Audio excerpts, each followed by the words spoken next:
আমরা জাতীয়তাবাদী দল করি, আমরা হলো সব সালনের নুন, তাই না? কারণ আমরা হলো দেশের জন্য, দলের জন্য, গণতন্ত্রের জন্য অপরিহার্য। নুন ছাড়া তরকারি যেমন বেস্বাদ, যেমনি জাতীয়তাবাদী দল ছাড়াও প্রত্যেকটা মানে অন্যান্য দল এবং দেশ এবং গণতন্ত্র একদম মানে টেস্টলেস হয়ে যাবে। তো আর একটা কথা যেটা মজনু বলেছে যে সদস্য সংগ্রহ ফর্ম ফিল আপ করার সময় আপনারা খেয়াল রাখবেন যেন অন্য দলের যারা কেউ না আসে, কারণ আমরা যারা আগে পুরানো সদস্য আছি তারা আগে নবায়ন হবে, তারপরে নতুন সংগ্রহ, নতুন সদস্য যারা আছেন তাদেরকে নেবেন। তো ওই নতুন সদস্য নেবার সময় আপনারা খেয়াল রাখবেন যাদের দ্বারা আমরা এই 17 বছর নির্যাতিত হয়েছি, নিপীড়িত হয়েছি, ঘরে থাকতে পারিনি, বাসায় থাকতে পারিনি, আমাদের জ্বালিয়ে পুড়িয়ে মামলা দিয়ে, হামলা দিয়ে আমাদের নিঃশেষ করে দিয়েছে, তারা যেন এখানে না আসতে পারে, তারা যেন আমাদের এই বাড়া ভাতে নুন দিতে না পারে, এই ব্যাপারে সতর্ক থাকবেন। আপনার ডানে তাকাবেন, বায়ে তাকাবেন, যেন এই লোকটা আমাদের মানে আমাদের দলে সবসময় ছিল ওরকম লোকই যেন অবশ্যই থাকে, ওরকম মহিলা হোক পুরুষ হোক যেন। আমাদের তো এখন বলাই আছে, যারা আমরা অন্তত যারা আতাত করে চলেছি তাদেরকেও আপনারা চিনেন, যারা চলি নাই, যারা রাজপথে ছিলাম তাদেরকেও আপনারা চিনেন।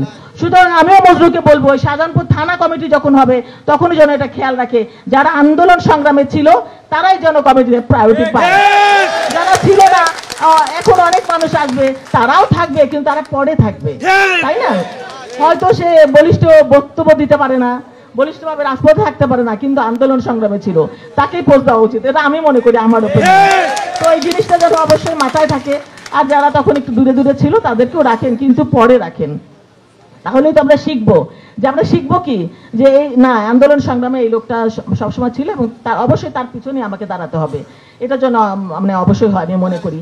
তো আমি আমাদের বাসায় কিন্তু সদস্য 100-100-র কাছাকাছি, এখানে কিন্তু আপনারা শাহজাহানপুর থানায় 100 সদস্য পেয়ে যাবেন, মহিলা পুরুষ মিলিয়ে, যারা সরাসরি দলে মানে ইনভলভ ছিল না, কিন্তু এখন তাদের সদস্য করে নেবেন, অবশ্যই করে নেবেন। এখানে শাহজাহানপুর থানা টার্গেট 10,000 না বলেছো, ইনশাল্লাহ আমি আশা করি যে আরো বাড়াতে হবে। এবং গুটি কয়েকজন শাহজাহানপুরে যারা প্রোগ্রাম করেছে, আমি কিন্তু সবাইকে চিনি, আন্দোলনে আমি জানি কারা আন্দোলন করেছে আর কারা রাজপথে ছিল, সুতরাং তাদেরকে অনুরোধ করব তারা যেন বেছে বেছে কমিটিটা সুন্দর করে সাজিয়ে তারপরে সবাইকে যেন সুন্দর করে মানে সদস্য সংগ্রহ অভিযানটা কার্যকর করে। আপনারা সবাই ভালো থাকবেন, সুস্থ থাকবেন এবং দেশের প্রয়োজনে, দলের প্রয়োজনে রাজপথে থাকবেন, অন্যায়ের প্রতিবাদ করবেন। আমরা সকলে মিলে একসাথে থাকতে চাই, কারণ আপনারা জানেন যে এই 17 বছর এই দলটাকে কিন্তু আমি মানে ফ্যাসিবাদী সরকার ভাঙতে পারে নাই। আমরা আরো আমাদের কি করেছে, এই 17 বছর নির্যাতন করেছে, আমরা কিন্তু আরো একত্রিত হয়েছি এবং সুসংগঠিত হয়েছি, যার জন্য আমরা এখনো আমরা সোজা করে দাঁড়িয়ে রাজপথে আন্দোলন করতে পারি। সেই জায়গাটা যেন আমরা সব সময় ধরে রাখতে পারি।